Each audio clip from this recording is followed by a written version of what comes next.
Bismillahirrahmanirrahim. Assalamualaikum warahmatullahi wabarakatuh.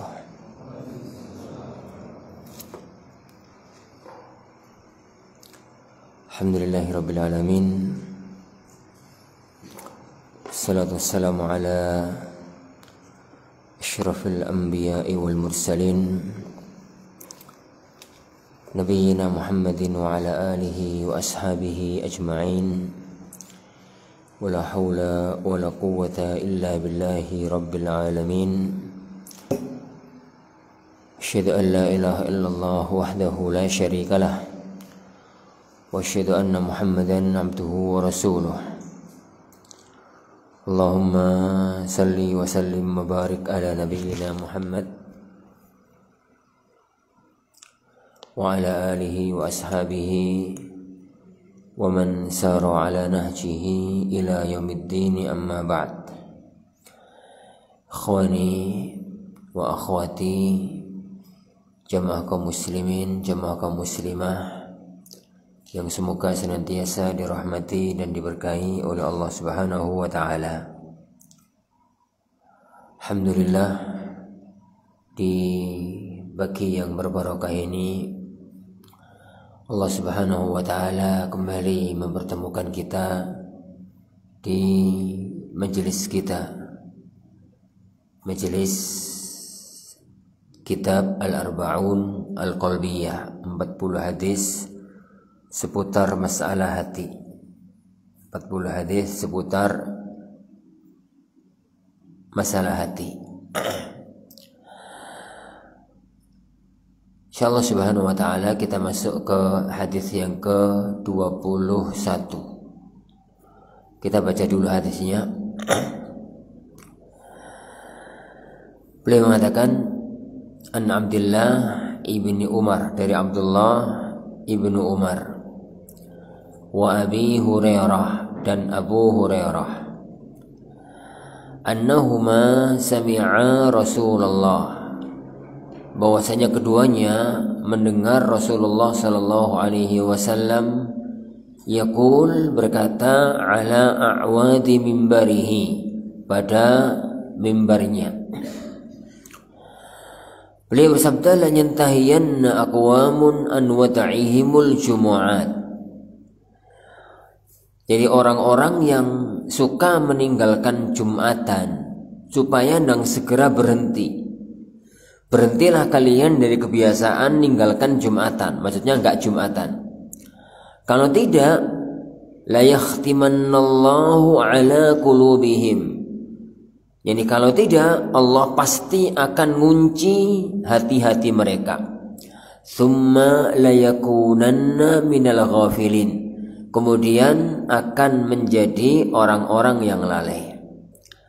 Wa an Abil Ja'ad, dan dari riwayat Abul Ja'ad Al-Dhamri, anna Rasulullah, bahwasanya Rasulullah sallallahu alaihi wasallam qala, man taraka thalatha jum'ain, barang siapa yang meninggalkan 3 Jumatan, tidak Jumatan 3 kali, tahawunan biha, karena sembrono, gampang nih, ngeremehkan gitu ya. Taba'allahu ala qalbihi, maka niscaya Allah Subhanahu wa taala akan mengunci hatinya. Rawahu Abu Dawud, riwayat Abu Dawud yang lainnya dengan sanad yang hasan. Khani dan jamaah kaum muslimin yang dimuliakan Allah Subhanahu wa taala. Hadis ini diriwayatkan oleh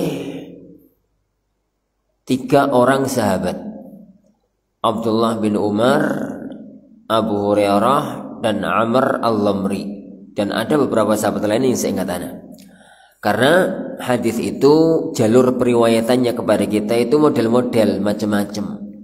Ada yang diriwayatkan oleh banyak orang, banyak sahabat yang meriwayatkan hadis itu. Dan ini derajat hadis yang tertinggi. Dalam istilah hadis namanya mutawatir. Jadi karena hadis itu kalau diriwayatkan oleh lebih banyak orang, maka secara status lebih lebih kuat. Ada hadis itu yang diriwayatkan oleh satu orang, ya satu itu toh, tidak ada sahabat lain yang meriwayatkannya. Tep. Kedua sahabat tadi yaitu Abdullah bin Umar dan Abu Hurairah mendengar Rasulullah SAW itu menyampaikan hadis ini itu di atas mimbar, ala a'wadi mimbarihi, pada mimbarnya beliau sallallahu alaihi wa ala alihi wasallam. Dulu tatkala Rasulullah SAW bangun masjid di Masjid Nabawi di kota Madinah, beliau itu kalau menyampaikan khutbah Jumat, beliau itu kalau menyampaikan taklim itu berdiri di atas tanah. Berdiri di atas tanah. Lah, para sahabat yang duduknya agak belakang itu kurang jelas suaranya. Kenapa? Zaman itu belum ada speaker. Zaman itu belum ada speaker. Akhirnya Rasulullah SAW mengambil mimbar, tempat untuk berdiri yang agak tinggi. Mimbarnya beliau awalnya itu hanya bongkahan pohon korma. Pohon korma yang paling nisor itu kan gede loh. Itu dipotong bawah, terus dipotong lagi atasnya. Bawah yang paling bawah itu dipotong, dan bisa letakkan gitu. Yang sedikit di atas dipotong. Ya bentuknya ya gitu, gelundungan kayu ya itu. Jadi bentuknya itu ya gelundungan kayu semacam itu. Bentuknya awalnya itu gelundungan kayu. Dan itu lama beliau sallallahu alaihi wasallam di atas mimbar dengan gaya semacam itu makan waktu yang lama. Sampai suatu hari ada seorang ibu-ibu, yaitu datang pada Rasulullah sallallahu alaihi wasallam. Jadi beliau itu mengatakan, "Ya Rasulullah, innali ibnun najjar." Aku itu punya anak tukang kayu.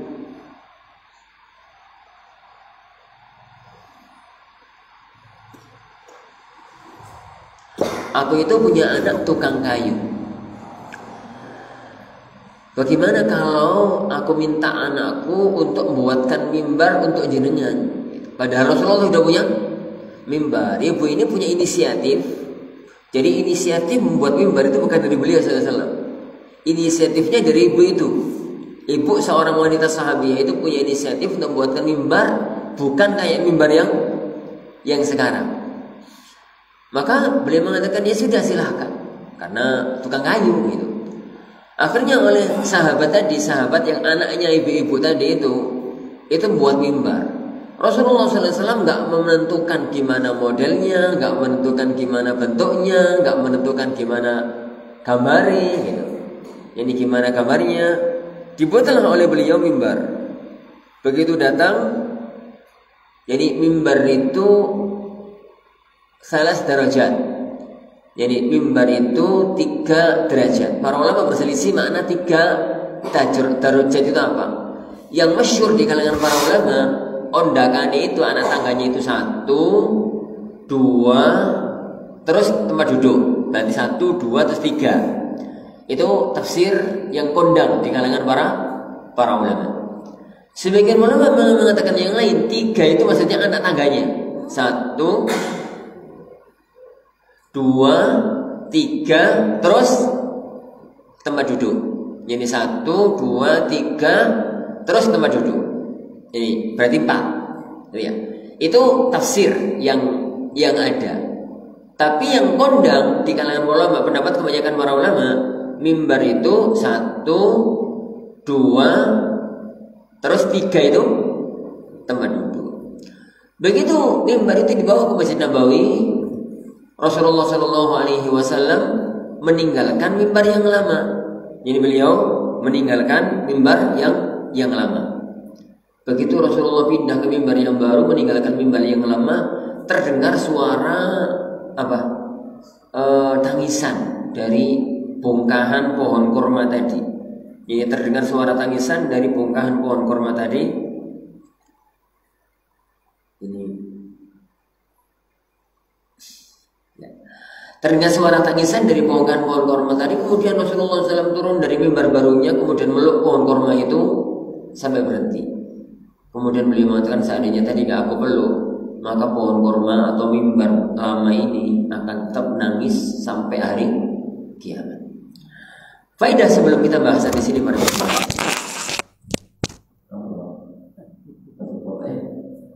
Faedah sebelum kita bahas di sini tentang masalah mimbar.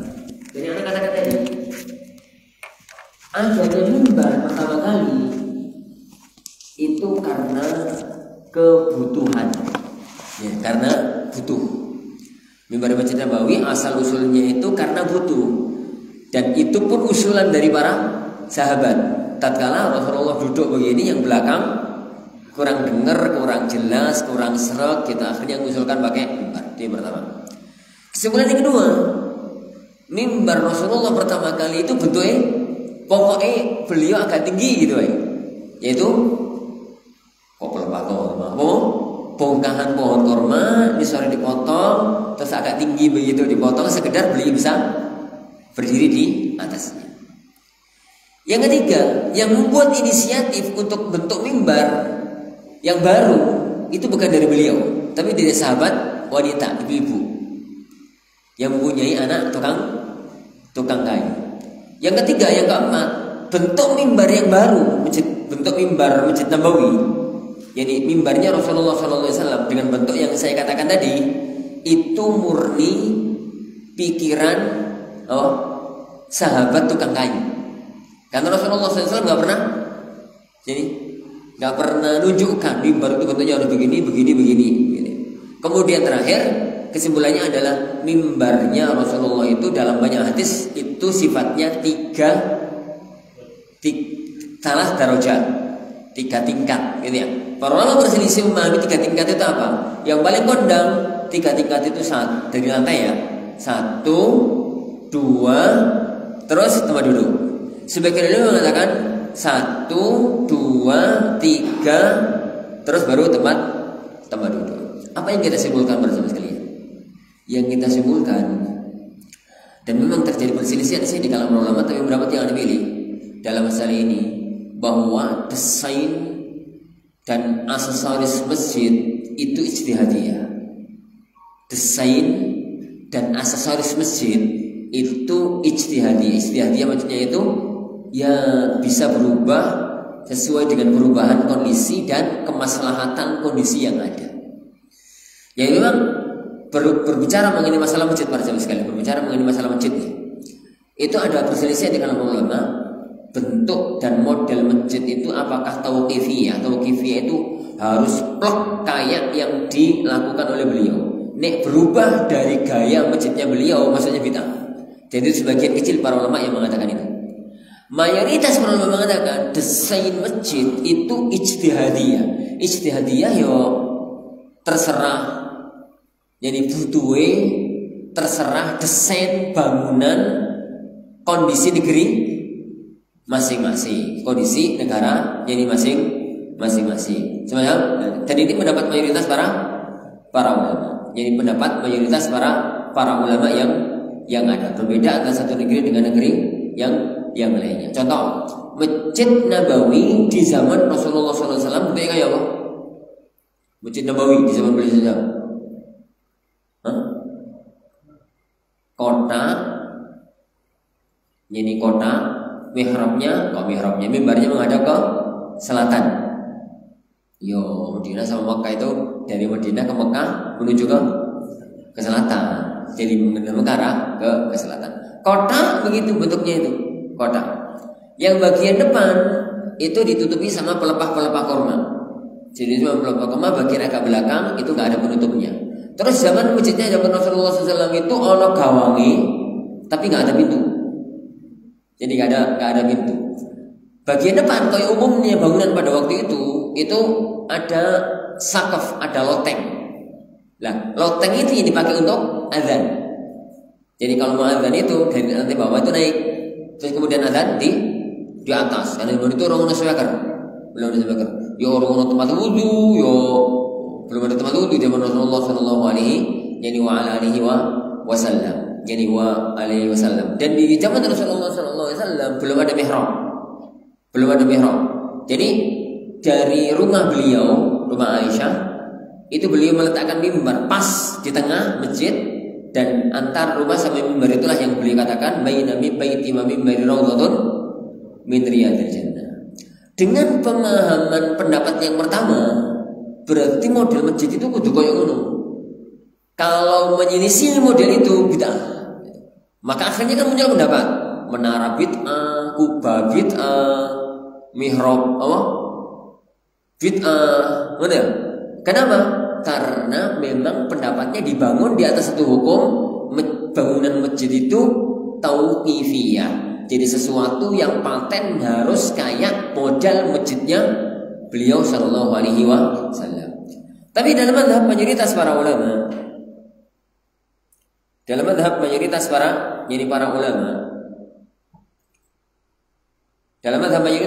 para sahabat sekalian, masjid itu ijtihadiyah. Ijtihadiyah itu maksudnya pokoknya itu adalah model bangunan yang oleh uruf masyarakat setempat dianggap sebagai masjid. Adapun desain itu ikut uruf yang berkembang di masyarakat. Misalnya, jadi masjid ala Indonesia beda dengan masjid ala Timur Tengah. Masjid ala Cina beda dengan masjid ala negeri-negeri yang lain. Mau mihrabe, mau ono kubai, mau ada menarai, bentuk menarai itu kotak apa bunder, kubai siji apa limo, itu tergantung kebutuhan yang ada dan tergantung uruf yang berkembang di tengah masyarakat.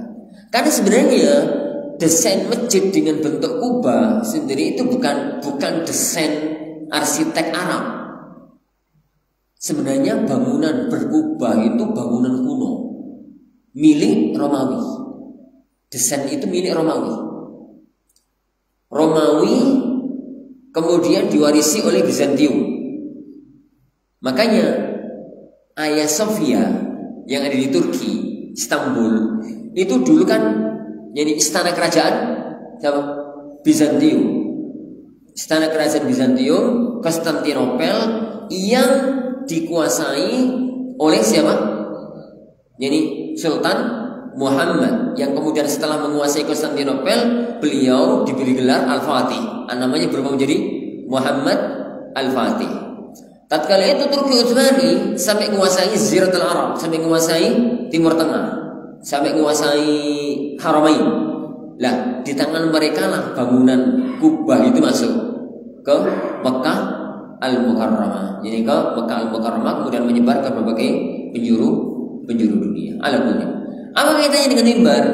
Kaitannya dengan mimbar para jamaah yang dimuliakan Allah Subhanahu wa taala adalah apakah bentuk mimbar itu kudu persis kayak mimbar yang ada di zaman Rasulullah SAW atau tidak? Kembali pada kaidah tadi, apakah aksesoris masjid itu ijtihadiyah ataukah tauqifiyah? Jadi kan pernah itu tingkatan ondakane mimbar yang ada di Haramain, mimbar Masjidil Haram, itu bentuknya kayak apa? Siapa yang menang itu?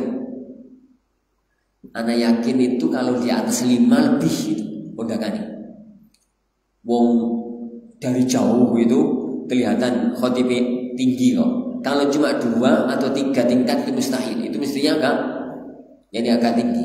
Yang ana yakin di Masjid Nabawi itu 3, tapi lebih daripada 3. Itu berarti mereka mengambil pendapat mayoritas para ulama, yaitu bahwasanya bangunan aksesoris yang ada di masjid itu sesuai dengan kebutuhan yang ada. Wallahu a'lam.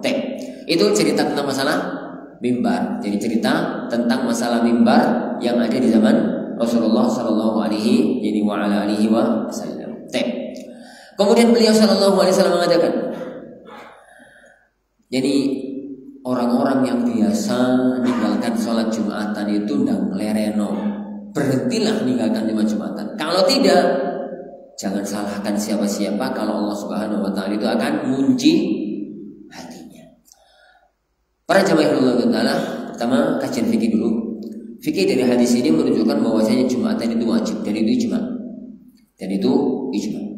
Tidak ada khilaf di kalangan ulama kalau Jumatan itu wajib apabila terpenuhi syaratnya. Anda nggak akan bahas syaratnya karena bahasan fikih syarat Jumatan itu do dan jadi Jumatan itu wajib ijma'an. Tidak ada khilaf di kalangan ulama akan wajibnya Jumatan. Jadi akan wajibnya Jumatan. Itu yang pertama. Yang kedua, hadis ini menunjukkan kepada kita bahwasanya orang itu kalau meninggalkan Jumat kemudian bukan tahawunan, tapi karena ada alasan syar'i maka boleh. Orang itu kalau meninggalkan Jumatan karena ada alasan syar'i, bukan tahawunan. Tahawunan itu sembrono, ngremehno, males, gitu ya. Jadi dan macam-macamnya itu tahawunan. Tapi kalau karena ada alasan syar'i boleh-boleh aja, nggak ada masalah. Contoh, jadi pertama orang yang akan ada beberapa orang itu yang memang nggak wajib Jumatan. Satu, anak-anak belum balik kan nggak wajib Jumatan. Yang kedua, wanita itu memang nggak wajib Jumatan. Lah, yang wajib Jumatan kalau kemudian ada udzur syar'i boleh nggak Jumatan? Siapa? Sakit. Kalau nggak Jumatan berarti dia salat zuhur. Yang kedua, musafir yang tidak memungkinkan untuk Jumatan. Musafir yang tidak memungkinkan untuk Jumatan. Ini pendapat yang terkuat di antara mazhab para ulama. Jadi sekedar musafir, sebagian ulama tetap mewajibkan Jumatan. Tapi yang tidak wajib Jumatan adalah musafir yang tidak memungkinkan untuk Jumatan. Maka gugur darinya kewajiban Jumatan dan wajibnya adalah salat zuhur. Jadi salat zuhur. Yang ketiga, adapun kalau ada jadi udzur syar'i maka boleh. Yang haram itu kalau tidak ada udzur syar'i semacam yang Anda katakan tadi. Kemudian faedah berikutnya dari hadis yang berbarakah ini, ancamannya beliau sallallahu alaihi wasallam bagi orang yang ngeremehkan Jumatan. Dan ini yang perlu untuk kita memahami hadis yang semacam ini. Allah Subhanahu wa taala mengatakan, "Aw la yahtimannallahu ala qulubikum." Atau jangan salahkan kalau nanti Allah Subhanahu wa taala itu akan mengunci hati kalian. Gak ada udzur apa-apa gak Jumatan, gak ada udzur apa-apa gak Jumatan, gak ada udzur apa-apa gak Jumatan, sampai yang 3 kali. Jangan salahkan kemudian Allah itu mengunci hatinya. Lah, kalau Allah itu sudah mengunci hati orang, para saudara sekalian, siapa yang bisa buka? Siapa orang yang bisa buka kalau Allah sudah kunci? Kalau Allah sudah nyetempel dikunci, siapa yang bisa buka? Hidayah itu kan 2 macam. Hidayah itu dua model, 2 macam. Ada hidayatul irsyad, ada hidayatul taufik. Jadi pemberian petunjuk, memberi petunjuk itu ada 2. Satu hidayatul irsyad wal bayan, yaitu memberi petunjuk dalam arti jelasno, nerangno, menjabarkan, ngasih nasihat, ngasih mauidhah. Ini siapapun kepada siapapun, dari siapapun kepada siapapun.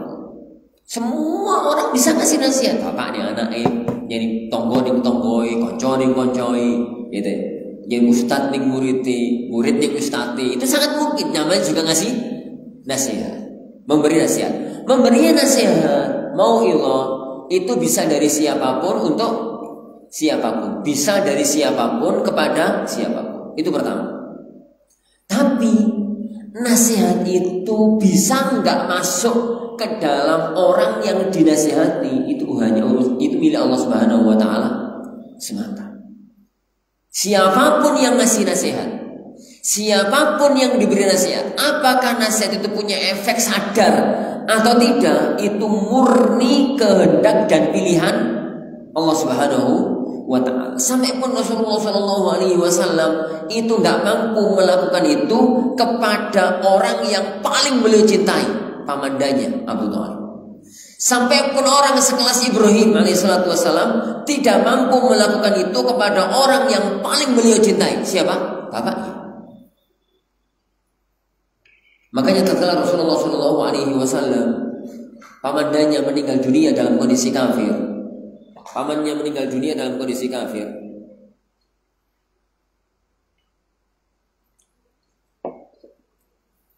Ini pilihannya dua. Mungkin saya bawa anak atau mungkin libur, karena uminya agak sakit dikit dan ada bayi di rumah.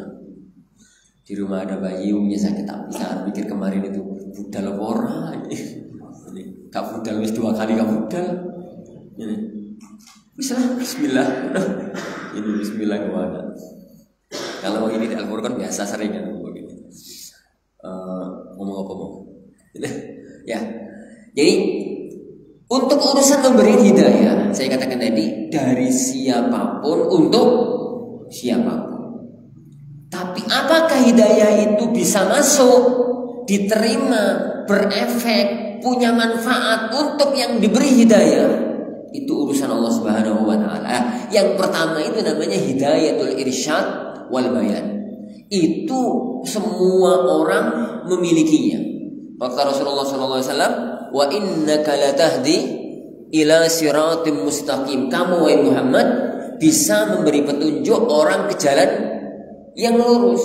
Kita diperintahkan oleh Allah Subhanahu wa taala untuk amar ma'ruf nahi munkar. Kita diperintahkan oleh Allah Subhanahu wa taala untuk dakwah, ud'u ila sabili rabbika, untuk berdakwah. Berarti kita semuanya bisa untuk memberi apa namanya? Hidayatul irsyad, hidayatu yani al-bayan, memberi penjelasan, memberi keterangan, nerang nih, jelas nih, nasihati, mau idhoi, itu semua orang bisa melakukan. Dan kepada siapapun, untuk siapapun itu bisa untuk melakukan hal tersebut. Jadi untuk melakukan hal tersebut, semua orang bisa untuk melakukan itu. Permasalahannya adalah yang kedua, yaitu hidayah itu taufik. Jadi yaitu hidayah itu at-taufik. Hidayah itu taufik itu hanya bisa dilakukan, itu hanya bisa itu hanya oleh Rasulullah, oleh Allah Subhanahu wa taala. Makanya sampai pun orang sekelas Rasulullah enggak mampu. Tatkala Abu Thalib meninggal dunia dalam kondisi kafir pada waktu sakaratul maut, Abu Thalib itu orang yang paling berjasa dalam diri beliau sallallahu alaihi wasallam. Sebelum jadi nabi dan setelah jadi nabi. Setelah atau selain istri beliau Khadijah. Jadi tapi sampai akhir hayatnya. Jadi sampai akhir hayatnya beliau itu mati kafir. Tatkala sakaratul maut, Rasulullah sallallahu alaihi wasallam itu datang. Jadi Rasulullah sallallahu alaihi wasallam itu datang. Jadi dan beliau sallallahu alaihi wasallam itu mengatakan, ya am qul la ilaha illallah kalimatan uhajju laka biha indallah. Paman, katakan la ilaha illallah. Nek sampeyan mau mengucapkan la ilaha illallah, aku akan bisa membelamu nanti di hadapan Allah. Tatkala itu dipinggiri oleh Abu Jahal. Jadi ada Abu Jahal, ada Abdullah bin Umayyah. Kafir ya Abdullah bin Umayyah itu juga katakan Abdullah Muslim. Jadi Abdullah bin Umayyah yang kafir. Keduanya mengatakan, Abu Thalib, sampeyan apa benci karo agamane bapakmu? Siapa? Abdul Muttalib. Bingung gitu. Padahal Abu Thalib itu hati nuraninya mengakui kalau Muhammad sallallahu alaihi wasallam itu seorang nabi. Hati nuraninya mengakui kalau Muhammad itu seorang yang jujur dan benar, mengakui kalau Islam itu benar. Tapi sampai akhir hayatnya dia enggak berani mengucapkan syahadat, sehingga dia meninggal dunia dalam kondisi kafir. Beliau sallallahu alaihi wasallam itu sedih gitu, karena pamannya yang membela dakwah beliau dan macam-macamnya meninggal dunia dalam kondisi kafir. Akhirnya beliau ingin untuk mintakan ampun, ditegur oleh Allah Subhanahu wa taala, innaka la tahdi man ahbabta walakinallaha yahdi man yasha. Kamu itu tidak bisa memberi hidayah kepada siapa yang kamu kehendaki, tapi Allah Subhanahu yang kamu cintai, tapi Allah Subhanahu wa taala memberi hidayah kepada siapapun yang Allah kehendaki. Jadi begitu, itu namanya hidayah itu at-taufik. Makanya para jamaah yang Allah Subhanahu wa taala, misalkan kalau kita dengan anak gitu ya, kita dengan keluarga, ya ustaz, tugas kita itu hanya hidayatul bayan, hidayatul al-irsyad. Urusan mereka, urusan Allah Subhanahu wa taala. Wong nabi anak yang sing kafir, Nabi Nuh. Makanya jangan heran kalau ada seorang alim anak nakal. Ini ada seorang ahli sunnah anak yang bid'ah, jangan heran, wajar. Kok wajar sih? Yuk, enggak sesuatu yang aib gitu loh bagi orang tuanya. Al-Imam Ibnu Ulayyah. Ibnu Ulayyah itu seorang imam besar di zaman tabi'in, salah satu perawi utama Sahih Bukhari. Pada Imam Bukhari itu tidak akan memasukkan seseorang ke dalam jajaran perawi sahihnya kecuali ulama papan atas. Jadi hadis sahih itu kapan dinilai rapat nih. Kalau dinilai rapat hadis sahih itu kan mulai dari angka 6 sampai angka 100 itu dianggap sahih. Itu maunya sahih gitu. Angka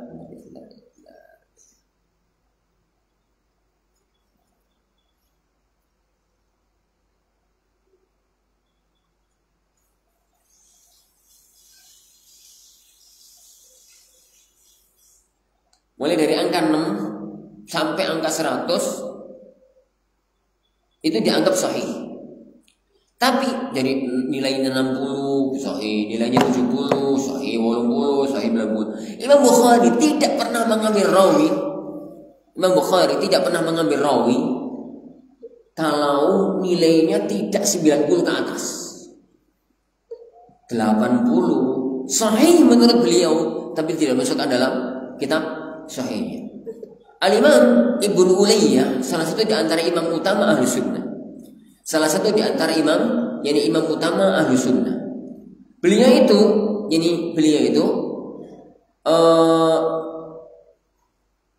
mempunyai seorang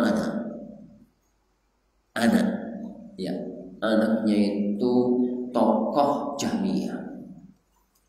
Jahmiyah itu kelompok paling sesat di zaman itu. Loh kok iso? Ya, begitulah kodrat ilahi. Siapa yang tidak kenal Imam Ibnul Jauzi? Imam Ibnul Jauzi, bukan Ibnu Qayyim ya. Ibnul Jauzi, penulis Talbis Iblis.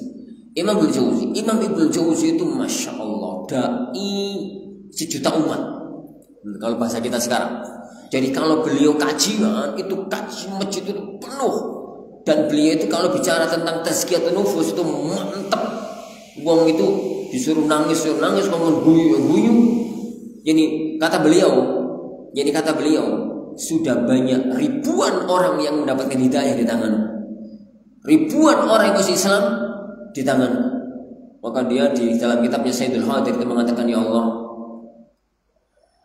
kalau nanti engkau harus mengazabku di neraka, jangan tampakkan azabku pada siapapun, karena saya khawatir nanti orang-orang itu akan bingung. Kok orang yang di tangannya banyak orang masuk Islam kok azab ya Allah? Saking banyaknya orang masuk ke dalam agama Islam di tangannya Ibnu Jauzi. Lah, anak itu bocah warungan, nakal, ahli maksiat. Anak Imam Ibnu Jauzi. Kok bisa? Itulah hidayah. Yaitu adalah hidayah. Karena hidayah itu taufik. Hidayah itu taufik itu di tangan ini Allah Subhanahu wa taala. Hidayah itu irsyad itu di tangan kita. Lah, hadis ini kaitannya pada sahabat sekalian. Seorang di antara kita itu khawatir jangan sampai Allah itu nutup hati kita. Jangan sampai Allah Subhanahu wa taala itu nutup hati kita. Jadi Allah Subhanahu wa taala mengatakan, Rasulullah mengatakan, la yakhtimanallahu ala qulubikum. Jangan sampai Allah itu ngunci hati kita. Lah kalau kemudian Allah Subhanahu wa taala itu sampai ngunci hati kita, terus siapa yang akan bisa membuka hati? Orang nasihati akan mentah. Jadi orang itu nasihati akan mentah. Jadi orang itu memberi nasihat akan hancur. Orang itu memberikan hidayah model kayak apapun, sangat pinter-pinter orang ngasih nasihat. Apalah gunanya kalau memang hati manusia itu sudah terkunci, tidak akan gunanya. Makanya Rasulullah melanjutkan, "Tsumma la yakununna minal ghafirin." Kemudian mereka nanti akan jadi orang yang lalai. Betapa banyak orang itu yang ahli maksiat itu ngerti kalau dia itu adalah ahli maksiat, ngerti kalau dia itu diancam oleh Allah masuk ke dalam neraka, ngerti kalau begini, ngerti kalau begitu, tapi hati kalau sudah terkunci itu repot. Betapa banyak orang-orang itu para sekalian yang dia itu kalau ditanya, Mas sambil kenapa toko ngono itu, ayo nang sholat, aku yang ngerti loh nikahan sholat itu wajib, tapi awakku durung gelem ya. Saya belum mau. Saya ngerti sholat itu wajib. Aku ngerti kalau saya nggak sholat itu dosa. Tapi ini kesimpulannya. Kenapa? Itu ciri-ciri hatinya terkunci. Orang yang sudah hatinya jadi terkunci dan orang semacam itu sangat berbahaya. Orang yang semacam itu sangat berbahaya. Nah, salah satu di antara sebabnya adalah maksiat. Hati terkunci sebabnya apa? Hati terkunci, jadi itu banyak faktor. Faktor yang pertama maksiat. Semacam ini. Meninggalkan kewajiban, menerjang larangan. Lama hati itu akan tertutup. Lama hati itu akan terkunci. Sebagaimana dulu, jadi yang sudah pernah kita pelajari. Jadi kata Rasulullah SAW, hati manusia itu semua orang, jadi semua orang hatinya itu akan bersih. Semua orang aslinya hatinya itu bersih. Hatinya itu bersih. Kalau kemudian dia itu berbuat maksiat, jadi maka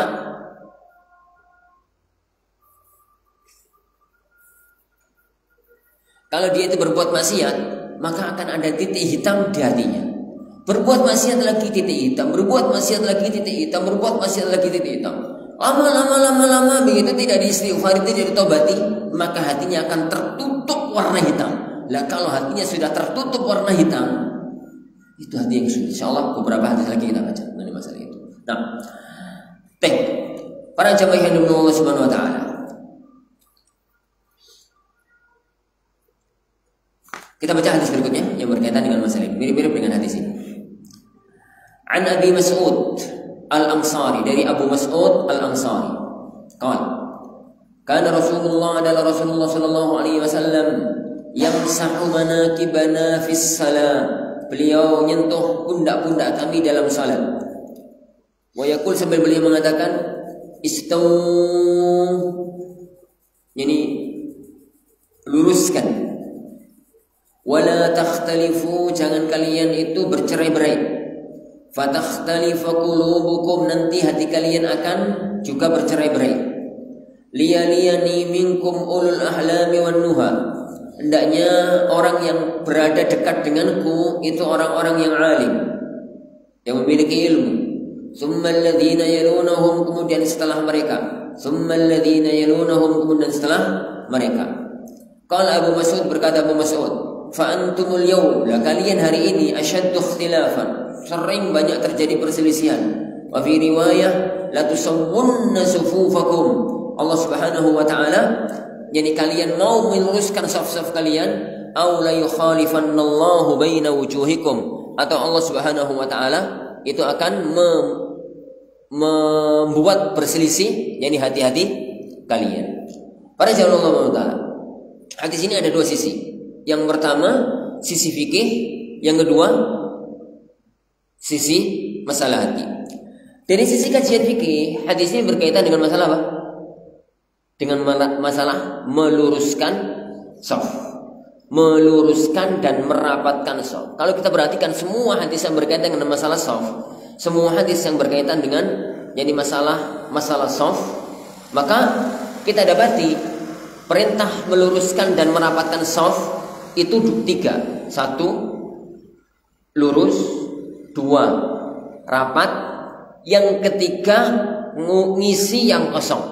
Kalau ada di depan yang kosong, ini maka itu diisi. Ini maka itu diisi. Kalau ada yang kosong, maka itu kemudian diisi. Nah, lurus, rapat, yang ada yang kosong itu diisi. Kita bahas dulu yang pertama. Apa makna lurus? Lurus itu para saudara sekalian, yang dijadikan patokan itu pundak dan mata kaki. Jadi pundak itu, kalau pundak lurus dengan pundak maka dianggap lurus. Mata kaki lurus dengan mata kaki. Jadi mata kaki lurus dengan mata kaki. Karena kakinya orang itu kan beda-beda ya. Ono wong itu kaki gede. Ada orang itu kakinya kecil. Ada orang itu kakinya kecil. Ada orang itu kakinya kecil. Lah, kalau yang diluruskan itu adalah jari, maka nanti mata kakinya belepotan. Kalau yang diluruskan itu mata kaki, maka jarinya belepotan. Mana patokan lurus? Patokan lurus itu patokan pundak dan mata kaki. Mata kaki itu kan sejajar sama apa kejadiannya? Betis, bukan jarinya. Dan betis ini kalau orang normal ya, nggak orang bungkuk, nggak orang degek gitu ya. Orang normal itu kalau mata kaki lurus, pundak lurus, otomatis saf itu lurus. Otomatis saf itu lurus. Itu patokannya. Jadi bukan jari. Perhatikan sekali lagi, patokan meluruskan saf itu bukan jari, tapi pundak dan mata kaki. Itu yang pertama. Yang kedua, tentang masalah menutupi ruang kosong. Menutupi ruang kosong, kalau dari awal itu jelas. Kalau di tengah, kalau ada salah satu di antara jamaah yang apa? Yang batal, kemudian dia meninggalkan majelis, maka kewajiban adalah orang yang di belakangnya untuk maju. Orang yang di belakangnya untuk maju, menutup saf yang ada di depannya. Bagaimana dengan gerak itu? Gerak yang semacam itu nggak ada masalah. Jadi gerak yang semacam itu nggak ada masalah dalam pendapat yang lebih kuat di antara para ulama kita. Jadi lebih kuat di antara para ulama kita. Itu yang kedua. Yang ketiga, tentang masalah merapatkan. Jadi kata Hudzaifah, beliau mengatakan, jadi Rasulullah SAW mengatakan, "Sawu sufufakum wa tarasu." Luruskan barisan dan rapatkan. Kata Hudzaifah, "Fara'aituna," saya melihat ra'aitu ahadana. Saya melihat para sahabat itu kalau pada waktu menjalankan perintahnya Rasulullah SAW untuk merapatkan shaf, maka ra'aitu ahadana yulziku mankibahu bimankibi sahibihi wa ka'bahu bi ka'bi sahibihi wa rukbatahu bi rukbati sahibihi. Jadi saya melihat salah satu dari kami itu nempelkan pundak pada pundak temannya, mata kaki pada mata kaki temannya, dan lututnya dengan lutut temannya. Para ulama berselisih memahami hadis ini pada 3 mazhab. Sebagian para ulama mengatakan pokoknya nempel, harus nempel. Selama sholat itu mata kaki nempel, pundak nempel. Itu pendapat yang pertama, dan itu pendapat yang dikuatkan oleh Syekh Al-Albani rahimahullah ta'ala. Pendapat yang kedua, sebagian ulama mengatakan yang ada kewajiban nempel itu awal sholat, awal saat notos sof itu loh. Dipastikan pundaknya nempel sama pundak temannya, dipastikan kakinya itu nempel sama kaki temannya. Engkau nih sholat, gak usah, terserah nih sholat. Kenapa? Karena tujuannya untuk memastikan rapat. Lah nek kapan awal sholat rapat, mau tengah-tengah jadi renggang, piye ceritane? Jadi katanya, dan itu pendapat yang dikuatkan oleh Syekh Ibnu Utsaimin di zaman sekarang. Beliau mengatakan patokannya itu awal sholat. Jadi awal sholat itu pundak nempel pundak kancane, kaki nempel kaki kancane, nempel kaki temannya. Maka itu di awal sholat. Nanti wis bar rokaat setelah di rokaat kedua, rokaat ketiga, mau iya mau enggak, itu enggak urusan. Karena secara umum di rokaat di awal sholat itu dirapatkan, otomatis tengah-tengah sholat juga masih rapat. Yang ketiga, sebagian para ulama mengatakan nempel itu bahasa kiasan, enggak wujud hakikinya. Bahasa kiasan itu artinya itu menunjukkan saking ketok rapete sampai kelihatan nempel. Nempel beneran apa tidak? Jadi nempel beneran apa tidak? Jadi itu enggak harus. Dan itu pendapat sebagian di antara para ulama-ulama kita. Lepas dari masalah 3 mazhab ini ya, Wan, yang perlu ditekankan, patokan awalnya itu adalah pundak, bukan kaki.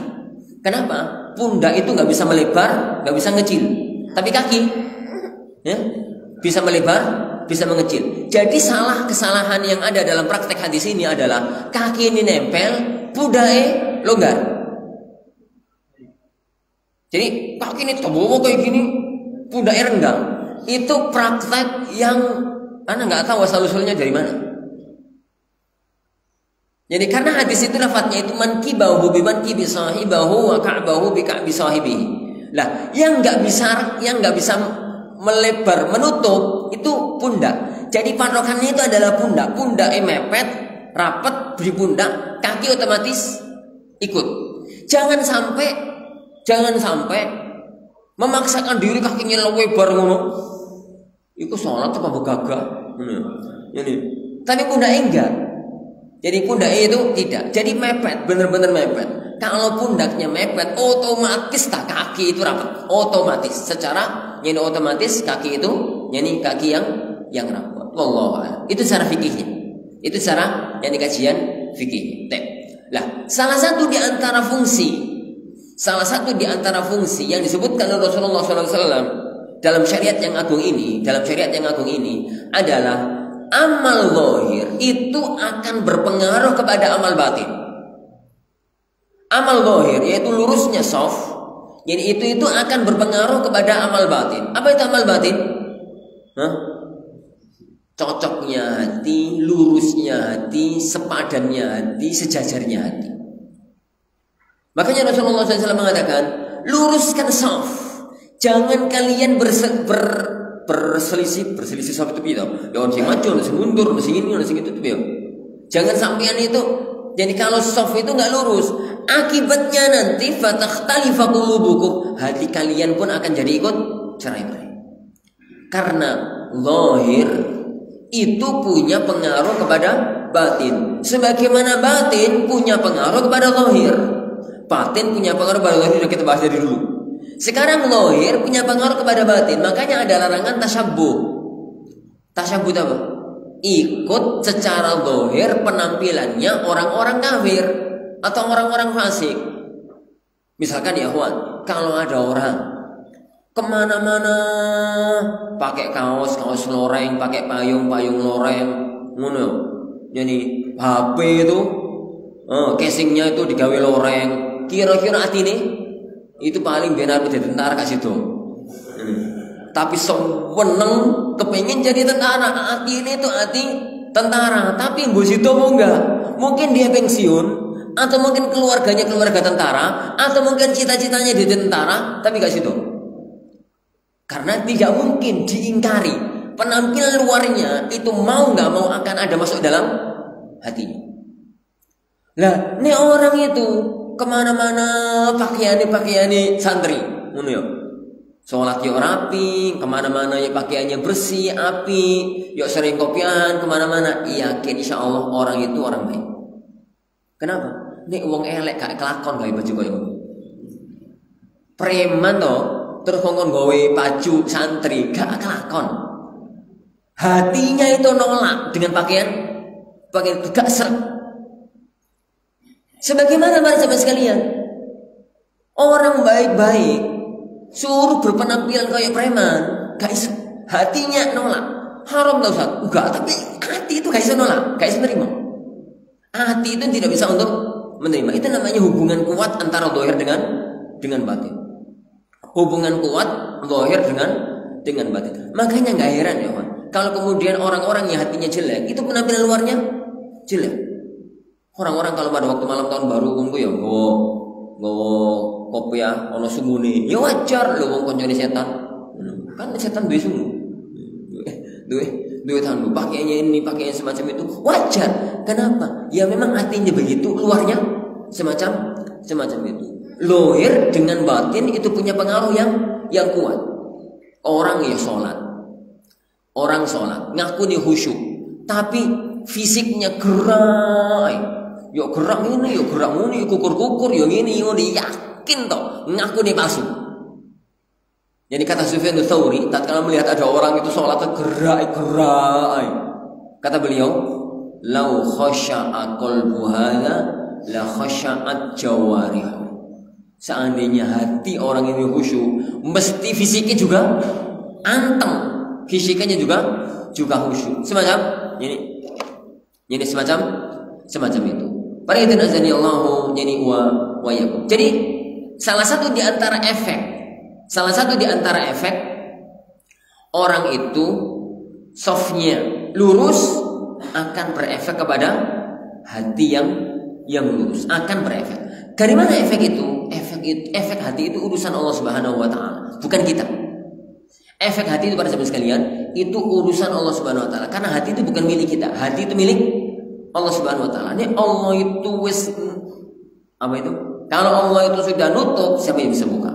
Kalau Allah sudah ngasih hidayah, siapa bisa nutup? Wong hidayah itu aneh bin ajaib. Orang dapat hidayah itu kadang-kadang nggak tahu sumbernya kenapa, jalannya kenapa. Ini jadikan bandingkan antara dua orang. Satu Salman Al-Farisi, dua Abu Thalib atau Abu Lahab. Ustaz Abu Thalib atau Abu Lahab. Salah satu dari keduanya, atau Abu Jahal atau siapapun lah, para pembesar-pembesar Quraisy yang kafir. Salman Al-Farisi, dia itu masuk Islam dan menjadi salah satu orang mulia, menjadi salah satu sahabat. Itu dipikir-pikir gitu kan rada gak pantas. Ini kenapa coba? Pertama, beliau itu orang Persia. Persia itu letaknya di mana? Zaman dulu di Irak itu zaman dahulu, istilahnya itu Irak, Iran, sebagian Afghanistan. Itu dulu namanya negeri Irak. Kan nama itu berubah sesuai dengan perubahan politik. Dulu di zaman Pak Harto, timur itu Indonesia. Wah, negeri lain. Jadi kalau kita nggak mengatakan di zaman Pak Harto itu dulu ceramah di negeri ujung Indonesia, timur. Enggak usah, timur bukan Indonesia, itu santri saiki. Nah, kita zaman dahulu ngertinya ya benar, karena dulu memang timur itu negeri Indonesia. Istilah Irak di kamus-kamus yani fikih, di kamus-kamus syariat itu mencakup Irak, timurnya Syam, sampai area bebukitan Cadas. Dan area bebukitan Cadas itu wilayah barat Afghanistan. Jadi Irak, Iran sampai wilayah itu. Nah, itu di daerah Irak ya, di daerah Irak. Di daerah Irak tersebut perjalanan zaman itu Irak sampai Madinah 1,5 bulan perjalanan unta. PP tok 3 bulan. Zaman itu belum ada WA, belum ada PC, belum ada internet, belum ada ini, belum ada itu. Lah kok sampai Salman itu menjadi sahabat, itu gimana ceritanya? Allah itu kalau sudah buka keran, Allah itu kalau sudah buka hati, jalurnya ono wae. Dibuatlah suatu hari pembesar-pembesar negara itu membuat pawai kerajaan keliling-keliling gitu. Nah, Salman kan salah satu putra bangsawan utama, kelas eselon 1, ini kelas menteri lah. Itu keliling-keliling. Pada waktu keliling-keliling itu mata beliau tertambat kepada ada orang ibadah selain ibadah negerinya. Negerinya kan Majusi, penyembah api. Kok ada orang ibadah lain? Tanya, pulang-pulang tanya sama bapaknya. Jadi siapa mereka? Mereka orang-orang Nasrani. Loh, mereka kok ibadahnya begitu? Iya, memang agamanya begitu. Kayaknya mereka kok lebih bagus daripada agama kita ya. Bapaknya nawasu, marah-marah bapaknya dengan ucapannya anaknya. Terus Salman di penjara, di dalam kamar, dikurung. Saking penasaran nih, Salman lompat dari jendela, keluar dari istana ke orang tadi, dan jadilah muridnya. Kemudian dia meninggal dunia. Tanya, wahai sang guru, di muka bumi ini kalau jenengan wafat, siapa orang yang memegang ajaran Nabi Isa dengan sempurna, gak diselewengkan? Ada satu lagi nak di sana. Kalau saya mati pergilah ke sana, disusul ke sana. Setelah dia menjelang meninggal dunia ditanya, ya wahai sang guru, siapa orang yang memegang ajaran Nabi Isa? Tinggal ada satu di negeri Syam, pergilah kamu ke sana, pergi ke sana. Tatkala beliau meninggal dunia, jadi maka sang gurunya ditanya, wahai sang guru, siapa orang yang engkau wasiatkan kepadaku untuk belajar kepadanya lagi? Tidak ada, nah. Sudah tidak ada lagi orang di muka bumi yang mengikuti ajaran Nabi Isa dengan baik. Tapi bergembiralah, karena Nabi akhir zaman yang dijanjikan oleh Isa dalam Injil sudah dekat masanya. Jadi kalau kamu nanti menemuinya, ikutilah dengan dia dan jadilah pengikutnya. Cirinya 3, 1, 2, 3. Jadi 1, 2, 3. Dia itu akan hijrah ke sebuah tempat yang banyak pohon kormanya. Yang kedua, dia itu menerima hadiah menolak sedekah. Yang ketiga, di punggungnya ada stempel kenabian. Ada stempel kenabian. Suatu hari beliau itu sedang jalan-jalan, dirampok sama orang, ditangkap sama perampok. Sama perampok itu dijual. Zaman itu kan orang budak ya, dijual di pasar. Qadarullah dibeli sama orang asli Madinah, Yahudi di Madinah, dibawa ke kota Madinah. Pada waktu dibawa ke Yathrib, beliau konek hati ini, wah, pakai pohon korma. Jangan-jangan ini yang disebutkan oleh guru. Sampai akhirnya beliau menjadi sahabat Nabi SAW. Jadi Allah itu kalau sudah buka hati, jalanan itu ada. Dibuat masuk akal ya masuk akal, dibuat gak masuk akal itu. Jadi kan Allah membuat jalanan. Tapi lihat Abu Lahab itu kurang apa nih? Abu Lahab itu ya ikhwan, kurang apa? Abu Lahab itu kakaknya Abdullah. Kakak dari Abdullah. Siapa itu Abdullah? Ayahnya Rasulullah Shallallahu Alaihi yani wa ala alihi wasallam. Ayahnya beliau Shallallahu Alaihi yani wa ala alihi wasallam. Lah Abu Lahab itu saat Abdullah meninggal dunia itu sedih di antara semua pamanda beliau. Yang paling sedih itu Abu Lahab. Makanya dia yang paling open ini siapa? Aminah. Yang paling open ya gak istri tapi ya perhatian gitu dengan Aminah. Begitu mendengar berita bahwasanya Aminah melahirkan anak laki-laki, Abu Lahab itu senangnya subhanallah, pol senangnya. Langsung budaknya dimerdekakan, namanya Suwaibah. Suwaibah, kamu tak merdekakan tapi kok susui ponaanku ya. Akhirnya Suwaibah menjadi ibu susu pertama Rasulullah SAW. Mantan budaknya siapa? Abu Lahab. Kenapa dia merdekakan? Saking senangnya ponaannya lahir anak. Saking senangnya. Ini singkat cerita, tatkala Rasulullah SAW sudah punya anak, sudah nikah kemudian punya anak. Anak pertama Zainab nikah dengan Abu Wa'il, yani Wa'il gitu ya. Abul As. Yani anak kedua namanya Ruqayyah, anak ketiga namanya Ummu Kulsum. Anak kedua dan ketiga ini selisih setahun. Jadi kayak hampir kayak kembar. Kayak ini. Selisih setahun setengah. Jadi selisih setahun setengah. Adiknya belum 2 tahun. Sudah umur 2 bulan tapi belum 2 tahun. Ramadan besok itu masih baru. Jadi Ramadan besok itu baru 2 tahun. Baru 2 tahun. Ini baru 2 tahun. Iya benar.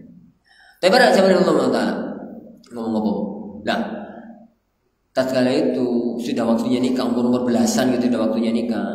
Kedua putrinya Rasulullah SAW itu dilamar oleh Abu Lahab.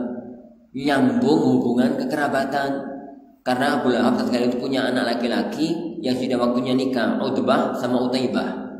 Utbah nikah sama Ruqayyah, Utaibah nikah sama Ummu Kulsum. Jadi statusnya Abu Lahab itu apa para? Ya sekalian.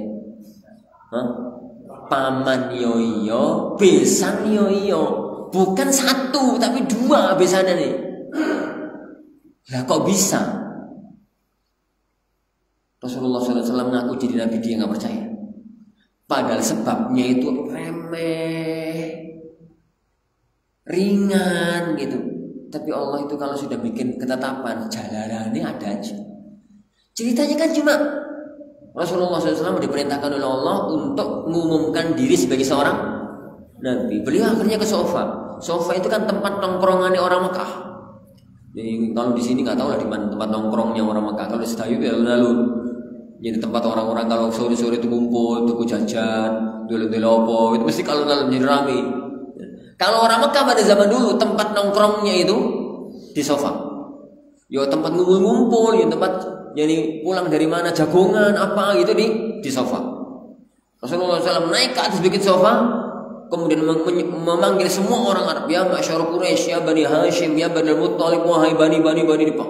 Jadi karena ada panggilan yang dikira mau ada peristiwa, penting kumpullah mereka. Dan setelah mereka kumpul, ternyata yang ngomong Rasulullah Muhammad SAW, cucunya pemimpin Quraisy pada waktu itu. Siapa?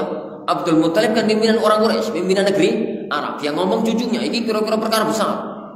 Kemudian beliau SAW mengatakan, wahai sekalian manusia, kalau saya beritahu di belakang bukit ini ada pasukan berkuda yang siap menyerang kalian. Kalian percaya? Mereka mengatakan saya percaya. Kami percaya karena kami belum pernah melihat engkau bersuta. Pasukan berkuda itu di zaman itu adalah Kopassus. Jadi pasukan yang diperhitungkan kalau perang. Jadi misalkan pasukan musuh berapa? 1000. Pasukan berkudanya 50. Enteng 50 ya. Pasukan berkuda itu orang yang bisa berperang di atas kuda. Dia sambil naik kuda, sambil bawa panah, sambil bawa pedang. Itu pasukan Kopassus. Itu pasukan elit yang paling diketakuti oleh musuh. Yang paling, makanya di zaman dulu kalau kita lihat sejarah, kalau ada orang bertanya yang tentang pasukan musuh, itu nggak ditanya jumlah pasukannya, tapi yang ditanya jumlah pasukan berkudanya. Kan itu yang menentukan menang dan tidak. Kopassus sih orang-orang sakti ini, orang-orang sakti ini. Kalau ada pasukan berkuda di belakang bukit ini yang menyerang kalian, siap menyerang kalian, kalian percaya? Percaya. Lalu Rasulullah mengatakan, saya beritahukan kepada kalian bahwasanya saya diutus oleh Allah untuk menjadi seorang Rasul, memberitahukan kepada kalian akan datangnya peristiwa besar nanti pada hari kiamat. Semua orang Mekah diem, nggak sih ngomong, malah pamane dan besannya. Siapa? Bulan. Dia itu mengatakan tabballaka ya Muhammad, celakalah kamu wahai Muhammad, alihada jama'atana, hanya karena ini kamu mengumpulkan kami. Marah karena omongan tabballaka itulah turun firman Allah Subhanahu wa taala, tabbat yada abi lahab wa tab. Jadi tabbat yada abi lahab wa tab sampai akhir dari surat tersebut, dan Allah mengunci hatinya. Abu Lahab itu ibarat seandainya cerdas dikit, itu sebenarnya gampang meruntuhkan kenabian Muhammad SAW. Pintar dikit pun, tapi wong kadang ketutup hatinya, pintar jadi gak pintar. Gimana caranya? Pura-pura masuk Islam. Kalau Abu Lahab itu pura-pura masuk Islam, langsung hancur ayat itu. Lah kalau wahyu itu runtuh, ya berarti kenabian Rasulullah otomatis runtuh. Tapi gak begitu. Jadi khawatir ya kawan, kita itu hati ditutup oleh Allah Subhanahu wa taala. Maka yang kita lakukan adalah usaha zahir, usaha batin. Usaha batin itu dengan tazkiyatun nufus, ya belajar ikhlas, enggak takabur, enggak ujub, enggak iri, enggak dengki dan macam-macam. Yang kedua, usaha zahir. Apa itu usaha zahir? Apa itu usaha zahir? Usaha zahir itu adalah melakukan amal-amal syar'i yang dituntutkan oleh Rasulullah SAW agar yang zahir membantu yang batin membantu yang zahir, yang zahir membantu yang batin.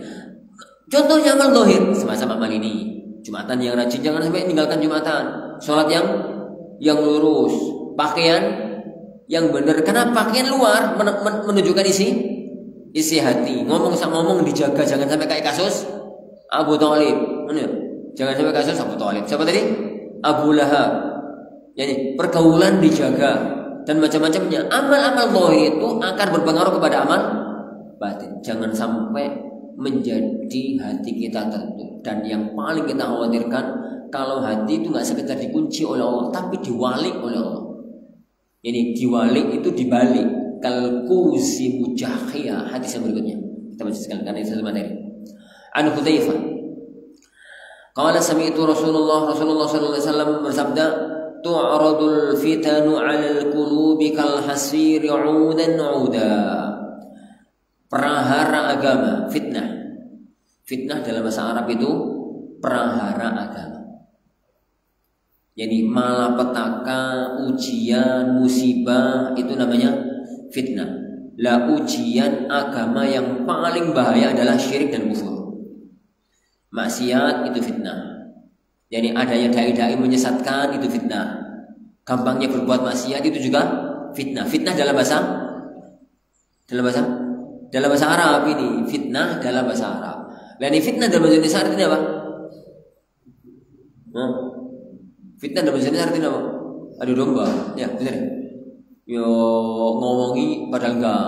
Kemarin si A ngomong tentang sampai ini padahal enggak. Itu namanya menfitnah. Katanya menfitnah. Itu fitnah bahasa Indonesia.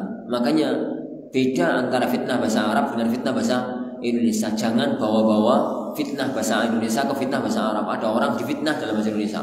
Mungkin nawasu lalu menyebutkan firman Allah Subhanahu wa taala, hati-hati sampeyan jangan tukang fitnah ya.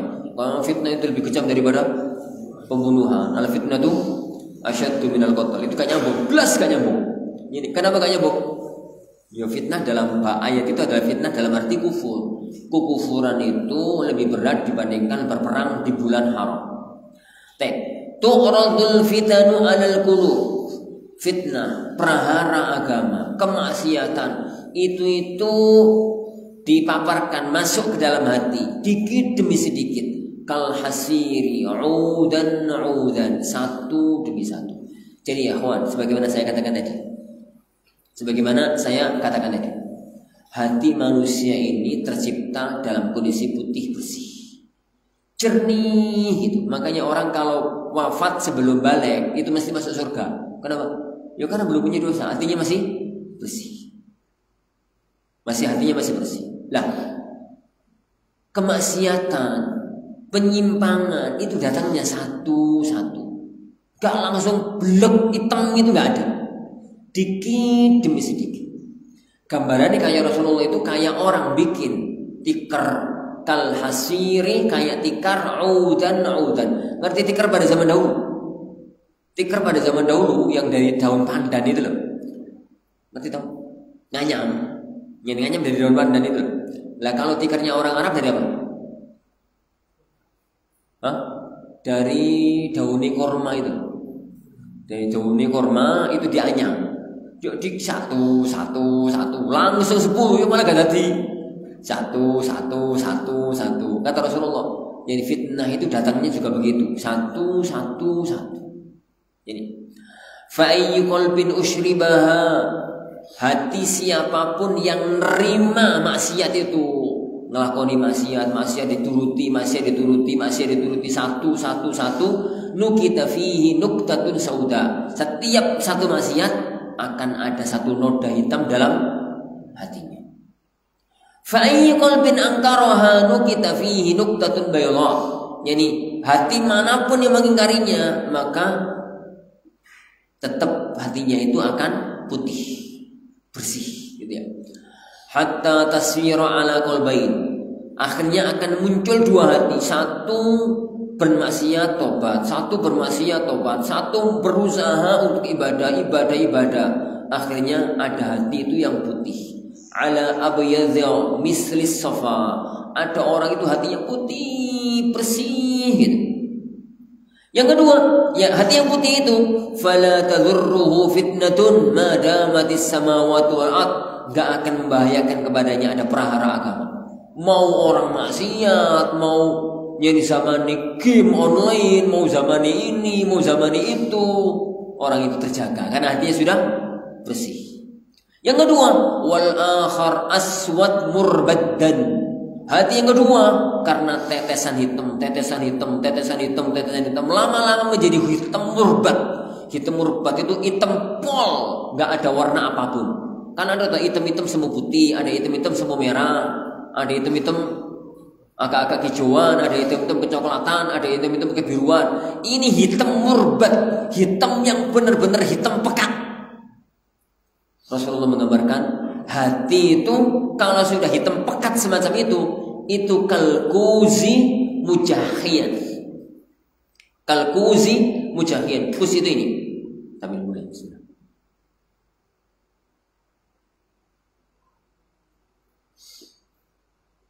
Tapi pada demikian. Kalkuzi mujahian itu begini. Ini kus, mujahian itu kuali. Maksudnya apa? Hati itu pada zaman sekalian, sak kotor-kotori. Nih isinya comberan. Waterpol, kayak ahli maksiat super. Tapi hati ini saya kebuka semacam ini. Sebentar saya. Terus ada tetesan air putih, comberan itu tumpah dikit. Ada tetesan lagi, tumpah lagi, tetesan lagi, tumpah lagi. Lama hati ini bisa bersih. Yang penting saya buka. Tapi yang susah itu kan hati itu sudah murbat, sudah begini.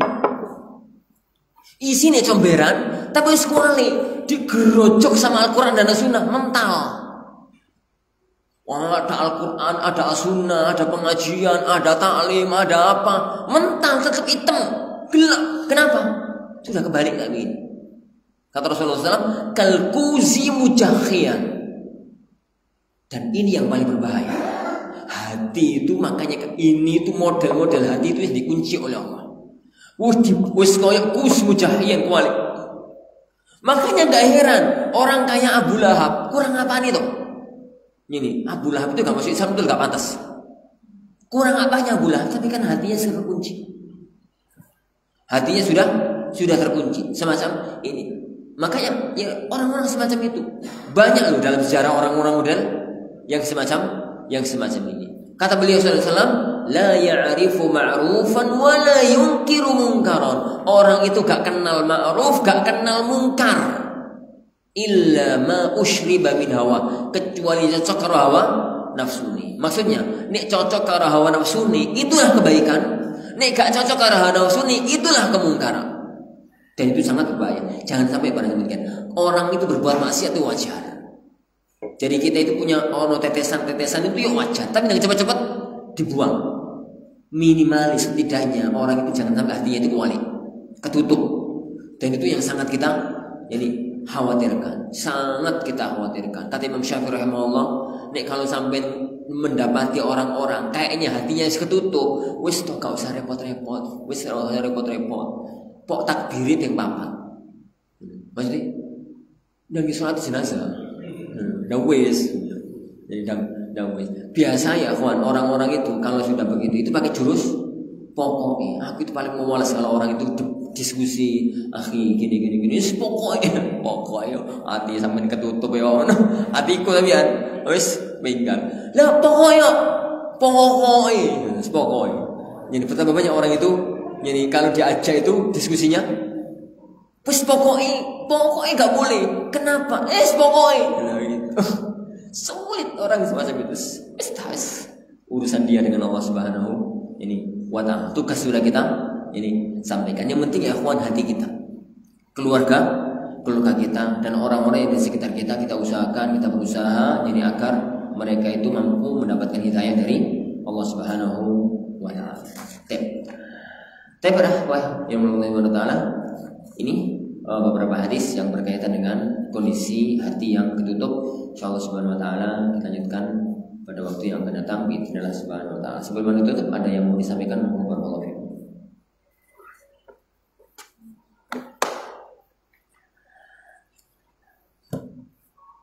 Monggo. Tentang sholat Jumat. Oke.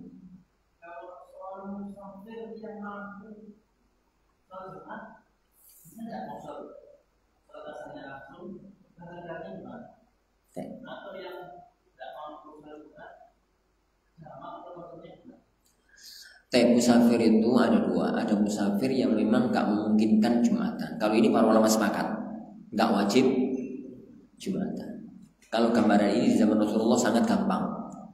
Perjalanan Madinah Mekah itu 450 kilo. Zaman itu pakai onta. Lah di tengah perjalanan gak mungkin ketemu masjid, gak mungkin Jumatan. Mau gak mau sholat tuh. Kalau zaman sekarang, kalau di negeri Arab masih banyak negeri-negeri yang jadi di tengah-tengah perjalanan, sedangkan maju gak mungkin untuk Jumatan, mundur gak mungkin, maka berarti dia gak memungkinkan untuk Jumatan. Tapi di negeri kita repot, kondisi ini repot. Kenapa? Bentar-bentar ketemu kampung, bentar-bentar ketemu kampung, bentar-bentar ketemu kampung. Yang kedua adalah orang yang musafir tapi masih memungkinkan untuk Jumatan. Jadi dia itu jalan ketemu masjid, jadi jalan ketemu masjid, gitu ya. Masih memungkinkan untuk Jumatan. Para ulama berselisih tentang kondisi orang-orang jenis kedua ini. Apakah dia wajib untuk Jumatan ataukah boleh sholat zuhur? Sebagian ulama mengatakan lanjutkan aja, jalan saja nggak apa-apa dan sholat zuhur. Sebagian ulama mengatakan harus Jumatan. Jadi pendapat yang kedua ini yang lebih nampak bagi anak. Pokoknya dia itu memungkinkan Jumatan, maka harus Jumatan. Lah, tapi dia musafir statusnya. Bagaimana sekarang kondisinya? Kalau dia itu Jumatan, terus kemudian sholat asar, jadi mau sholat asar, boleh nggak dia qashar? Ada khilaf di kalangan para ulama. Mazhab jumhur para ulama mengatakan boleh. Boleh. Jadi boleh sholat Jumat karena sholat Jumat itu wakil sholat duhur. Jadi kemudian digabung dengan sholat asar tanpa meremehkan pendapat sebagian ulama yang mengatakan nggak boleh untuk dijamak dengan asar. Adapun kalau kemudian dia itu nggak Jumatan, sholatnya duhur, ya pasti kalau ini jelas.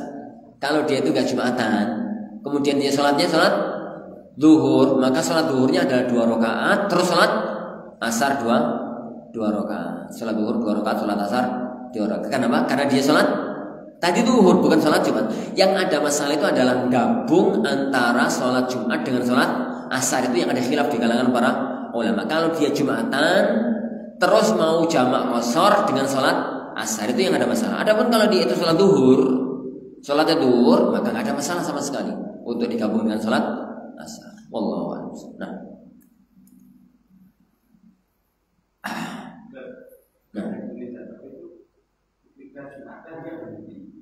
ini. Tapi nggak Jumatan. Tapi sholat duhur belum asar. Jadi memang sengaja dia itu mempunyai itu. Pertama, kalau itu Anda lihatnya ya secara fikih bagi pendapat yang mengatakan Jumatan nggak wajib jadi itu boleh secara fikih ya. Bagi para ulama yang mengatakan dia itu nggak wajib Jumatan boleh. Tapi kalau memang sudah berhenti di masjid, maka kenapa nggak Jumatan? Hukum asal hari Jumat itu bukan sholat Jumat, bukan sholat duhur tapi sholat Jumat. Jadi untuk siang hari Jumat itu hukum asalnya bukan duhur ya. Hukum asalnya Jumatan. Nek nggak bisa Jumatan baru duhur. Kalau nggak bisa Jumatan maka sholat duhur. Jadi duhur itu bukan pengganti Jumat itu bukan pengganti duhur untuk hari Jumat. Tapi hukum asalnya memang sholat di hari Jumat itu ya sholat Jumat. Kalau ada ulur baru Jumatan. Nasihat Anda bagi al-ikhwah yang semacam itu untuk sholat Jumat. Kemudian nanti kalau mau maka digabung dengan sholat asar bagi para ulama yang membolehkan untuk itu, dan itu yang rajih insyaallah subhanahu wa taala dalam masalah ini. Wallahu a'lam. Ya, Pak. Ini ada pertanyaannya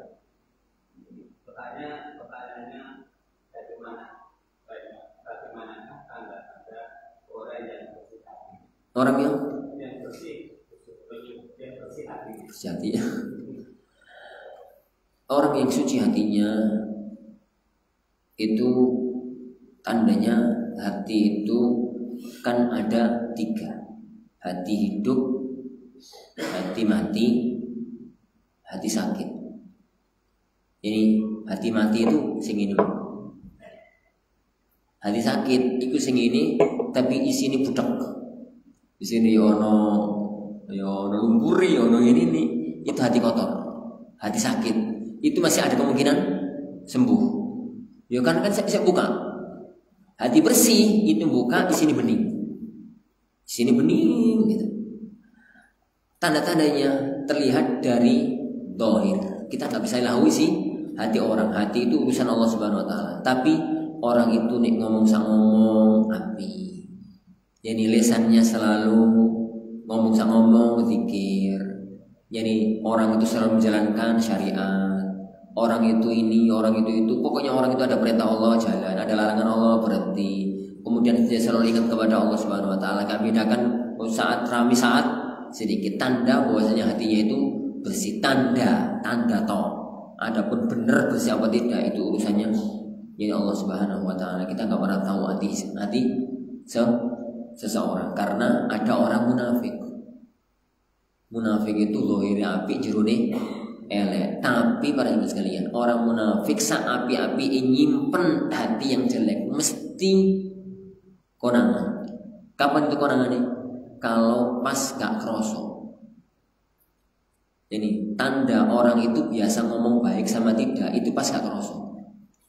Pas paket itu keluar paket yang keluar dari mulutnya itu istighfar atau sumpah serapah. Kan pasti enak jalan ya. Ada mobil gak perhatian, uang terkebencet, terus banjir. Tatkala itu isi hatinya akan keluar. isi hatinya akan keluar. Tatkala itu astagfirullah. Nah, itu berarti hati istighfar. Nah, tatkala cok. Misalnya contoh yo, masih tiru tapi ya. Itu berarti hati ini semacam itu. Lah kalau kemudian dia itu, lah biasanya kok nggak bisa itu berarti masih latihan. Hati ini masih belum bersih.